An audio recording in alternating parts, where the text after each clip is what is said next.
You know what people didn't have to, or at least not that they didn't have to worry about, but what they were able to recoup and save money on during the whole pandemic and probably up until probably about 6, 7 months ago. Do you know what they didn't have to, that what expense they no longer had to worry about? Going out to eat. Sure. But I'm talking about an expense that was it's a student loans. It's overhead. Like it's student loans. Going out to eat was a luxury. It was a choice. Is it student loans? Student loans is a really good guess because you're right. They didn't have to worry about that. But not everybody had student loans. Yeah. You see what I'm saying? Yeah. So most everybody had this, and at a time there came a point in time where about 99% of people didn't have to worry about it unless they were deemed essential, right? They didn't have the luxury of not going to work, working from home. Gas? Basically, commuting, the cost of commuting. So Fortune says that employees are spending the equivalent of a month's grocery bill on the return to the office and growing more resentful than ever. And, I mean, they'd be growing more resentful whether there was gas or not because you got so used to being able to work from home and the ability it afforded you to wash clothes in the middle of doing whatever and to eat in your own kitchen and not have to spend money to go out to eat or fix your lunch an hour before you need to leave for work and put it into a company refrigerator where Susan's going to steal your sandwich in the middle of the day or something, you know? Yeah, we had Gilbert. Gilbert was stealing he wasn't stealing your food. He was just tasting it. I would much rather you take the whole thing. Just taste it and put it back. Yeah. So it's interesting because we watched Christian Schaeffer, and one of the things that she pointed out, she's like,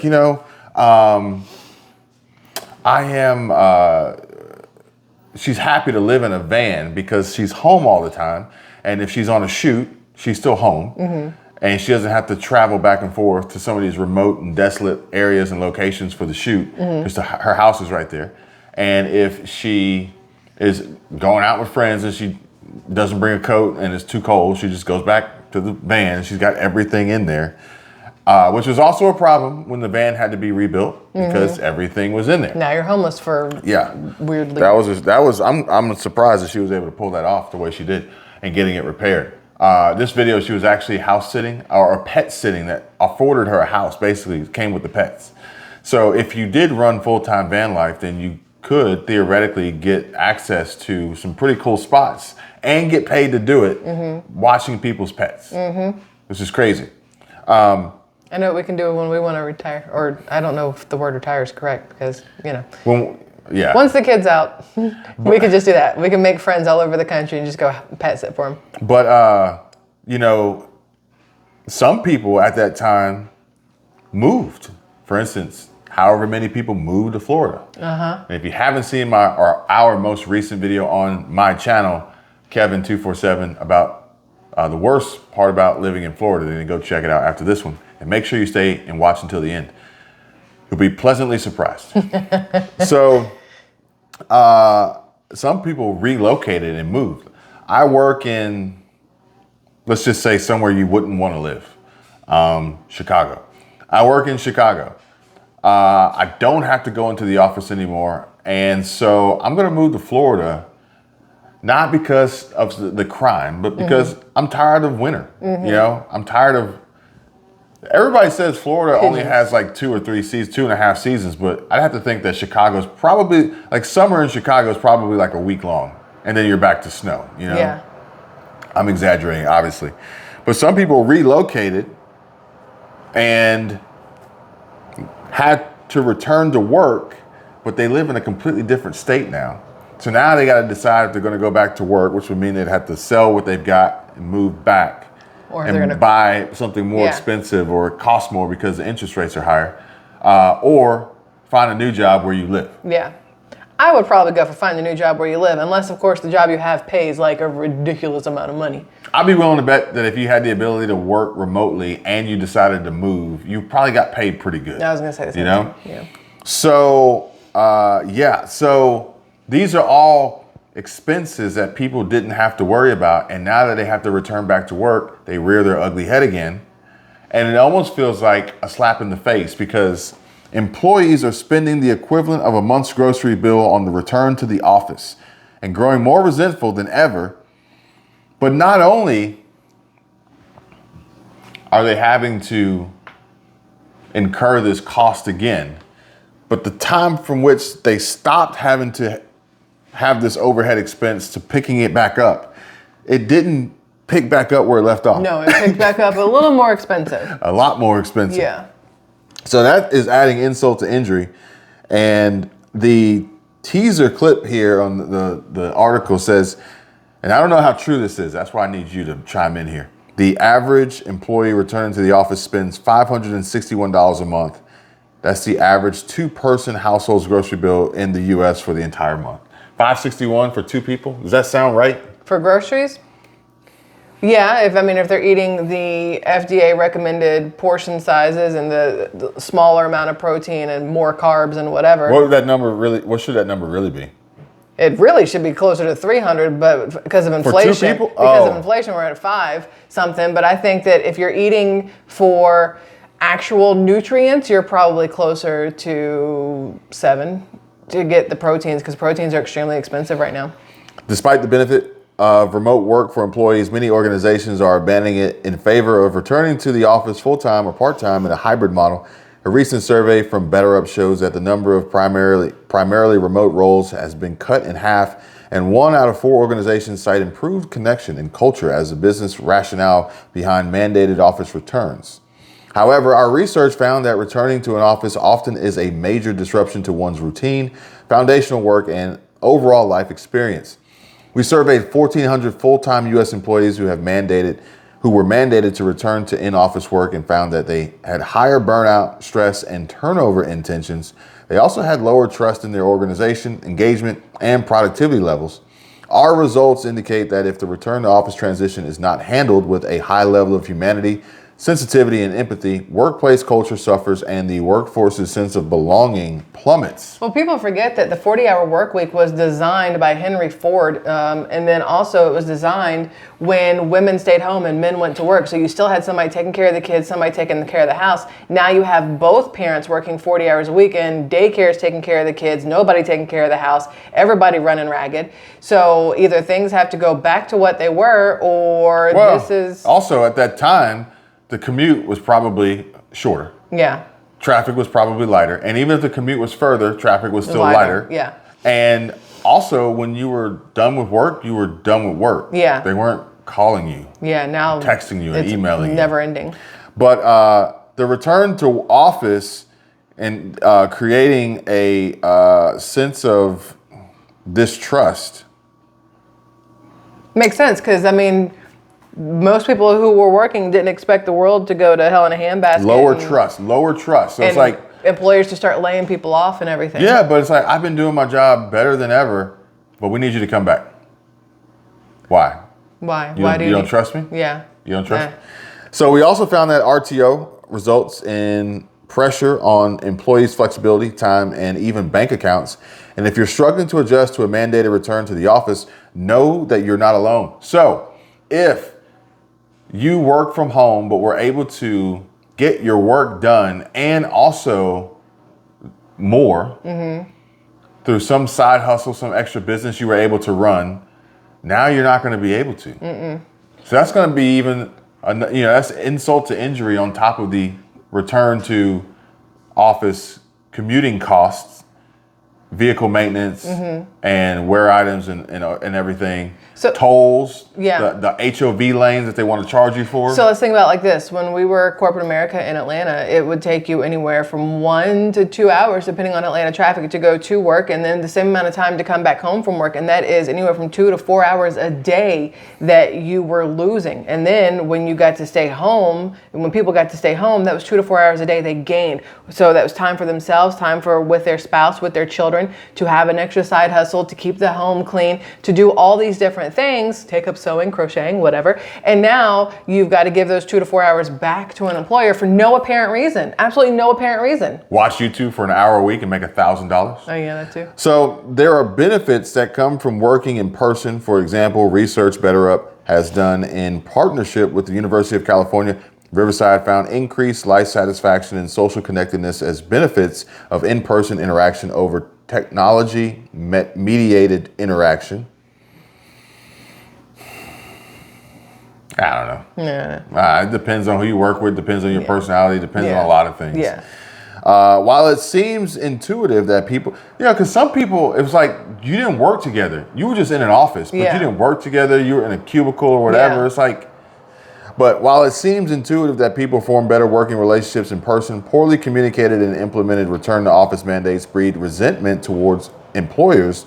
Resentful employees are less likely to bring their authentic selves to the workplace and less likely to invest in those around them. Plus, when you have now 5 pissed off employees instead of just, 5 kind of okay because they're separated and they get to do everything. But now you put 5 pissed off ones together, they're going to revolt.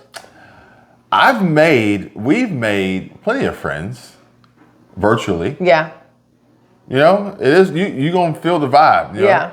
But this reminds me of the Black Mirror episode we watched last night. Mm-hmm. And work wasn't about work. No. And eventually life wasn't about life. No.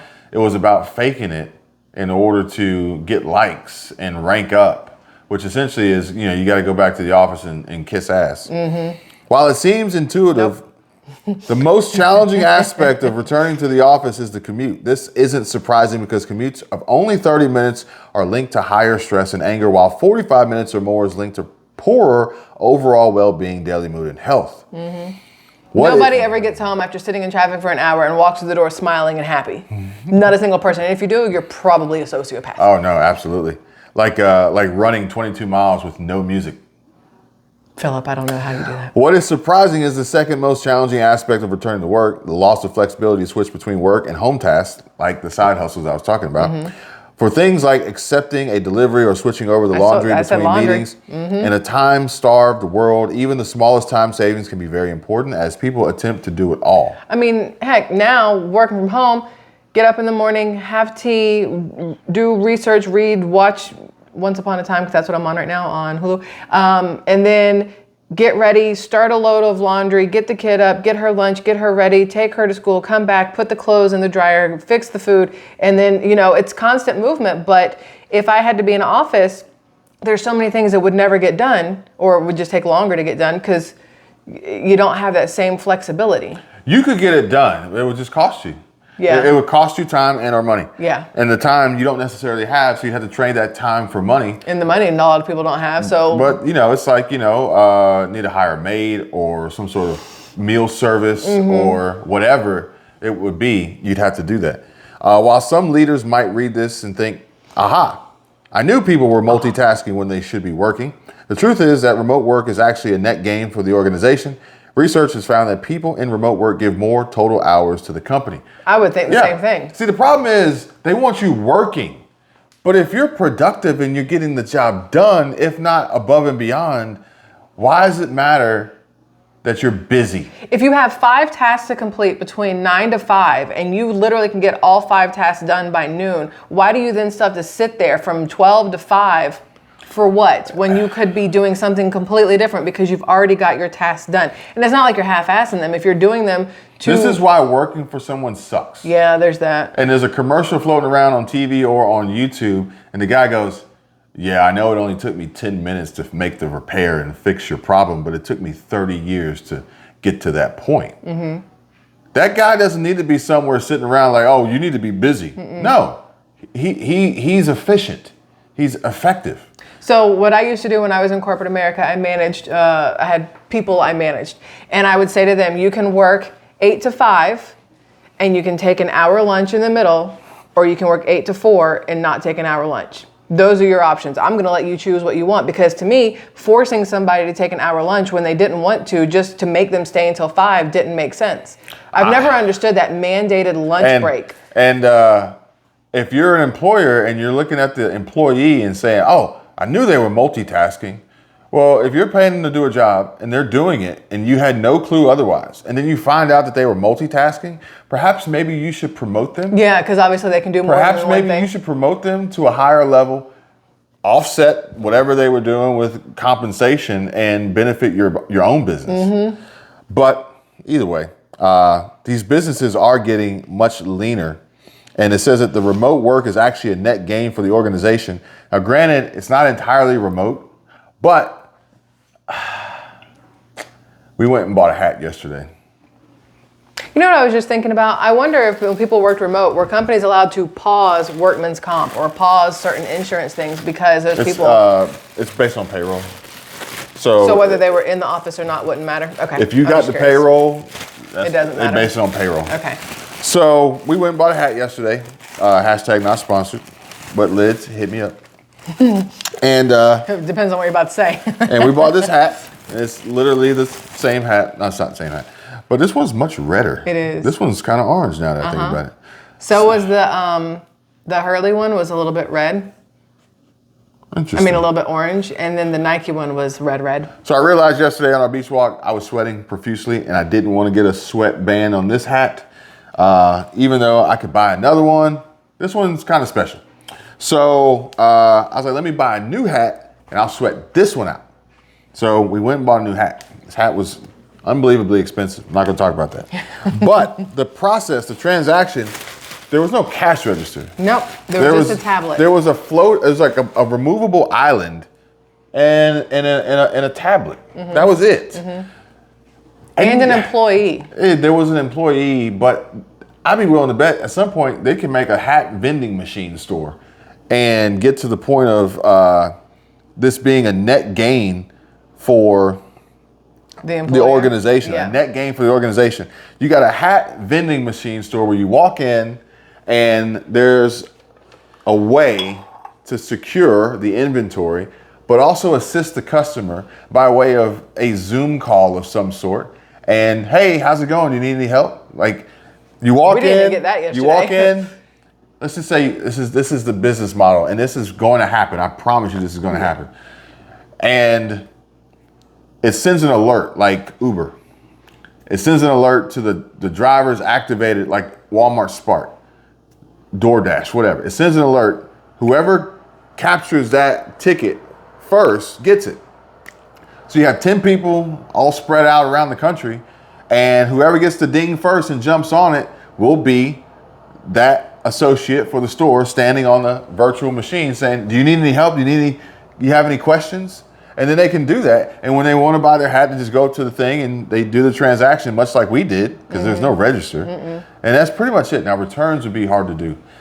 But you better be real sure you want that hat. But we're getting to that point, much like the banks. They have these banks with no actual people in the banks, and it's just a Zoom call. It's just a Zoom meeting. And they're doing it with drive-thrus. They're doing it with drive-thrus, so the people aren't actually there. They're anywhere and everywhere. And it's kind of like a ghost scenario where it may even be a filter so that when it picks up your call, it puts you in uniform and you don't have to wear a uniform. Snapchat already does that kind of stuff. Yeah, the tech exists. Yeah. The process is already underway. It's just, when will it be rolled out to more businesses that have gotten to the point where they don't even have a cash register? Like they're one step away from getting rid of the employee, like the physical employee there. And that one employee there is that one employee there. And if they have 10 more stores, they need 10 more of those one employees, where they could just have that one employee running 10 different stores. You know why this will happen faster than it would have had we not had a pandemic? Because before the pandemic, people might have, moaned about going to work, but they still went. Now that they know what freedom tastes like from being at home, going back in, people don't want to do it. So now employers are going to be like, listen, we're just going to have to find a technology, AI-based way to do this without any people whatsoever. My method still includes people. But well, yeah. Yes, that could get to the point where, AI. But I think that might be... I think you got to test it with people and then move on to AI, because you walk in and you get the AI, it's like, how may I help you? And it's like... Well, it depends on who they're going to... I mean, if you do literally anybody younger than us, they're going to like that. Anybody older than us, they're going to be like, nope, I want people. Younger than us, they're like, I'm tired of people. I'm on TikTok all day, I don't need people. So with disruption comes opportunity. Evidence from BetterUp suggests agency and choice of work arrangement enables people to find a way of work that can optimize performance and well-being. We also saw that an organization's decision to require in-office work represents a financial burden for employees. The average employee returning to the office spends $561 per month on transportation, additional child and pet care, and domestic assistance. That is comparable to the average two-person household's grocery bill in the U.S. for the entire month. And I guess they're pulling these same numbers from the same place they're getting inflation numbers, because they're not real. They're not accurate. Unless you guys are at $561 a month for two people. Curious. So what what can you do if your employer mandates your return to office? Suck it up, Buttercup. That's the $1 million question. First, focus on maximizing the benefits of this life change, including the opportunity to deepen your relationships and collaborate more with your coworkers. Take advantage of the hybrid work model to connect with the people who are physically there as much as possible rather than only logging on to virtual meetings. Second, consider if returning to the office represents an opportunity for better work-life balance. If you are back in the office full-time, can you embrace leaving work at work? Can you create desirable new habits or routines like going to the gym on your way in each day? Shifting back into in-person work is a major systemic disruption, but with that disruption comes the opportunity to design healthier habits. Some places used to have childcare. Some places have gyms and built into the office because they know. And really it's like, well, do you want to wake up super early and go to the gym and then get ready and go to work after you sit in traffic? Or do you want to get up early, beat traffic, go to the gym at work, and then be at work? So that was, or after work, however you wanted to do it. It was there. And then also some of them, I think it was Apple was given, or Google, one or the other, they had free Starbucks. They had a free barista in the lobby, but they got rid of that. Finally, ask for what you need to thrive while returning to the office. Do you need a late start so you can continue to drop your kids off at school? Do you need better commuter benefits to offset financial costs? Do you need a coach to support you as you make the transition back to the office? Thoughtfully raise these needs with your manager. Now, real quick, PRP, performance, or PIP, performance improvement plan. That's the warning shot before you get fired, because the company puts you on notice that you need to improve your performance and they plan on firing you. That's how that works. And if you ask for too many concessions, like I need to come in later to drop my kid off, I need to do this, look for your PIP coming your way. Yeah, go in there, talk about you need a late start, you gotta drop kids off. Because they don't care. You need more money to offset your commuter costs. Why? Because I had to go buy a car. I had to go buy a car. If they cared, they wouldn't make you go back into the office. So just remember that. Yeah, a coach to support you to make transition. A coach to support you with your own life. That one's a little bougie right there. They'll be like, let me go ahead and see HR. She'll get alpha generation. Taken care of. Return to office mandates can affect employees and not necessarily in the ways that leaders are hoping. And if you're in a situation where you're being asked to dramatically shift your way of working, know that it's normal to find this transition difficult, to have a mix of emotions about it, and most importantly, that it's never wrong to ask for what you need. Unless you're okay being jobless when they fire you for asking too many things. I'm just saying. I know not all employers that are that way, but I'm going to say the majority of them are. Or you play your cards right. You say, look, this commute's really, really taking a toll on me.